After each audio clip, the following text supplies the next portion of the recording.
好開心遇到一個好有愛嘅男士啦，咁佢接咗我嘅應援之後咧，佢都有番説話想同阿姜講嘅。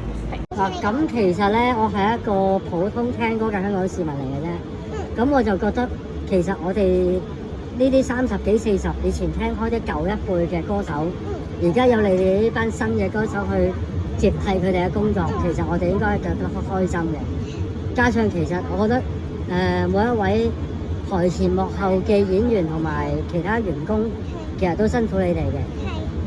同埋我覺得，如果你哋咁樣返工，正常人死咗噶啦，未死都暈咗噶啦。所以我覺得更加應該去支持你哋。多謝你。希望你哋繼續加油，繼續努力，多謝你。為將來嘅無論係樂壇定係影視定係娛樂都好啦，加油！香港加油！我哋老一輩人係相信你哋，支持你哋。多謝你。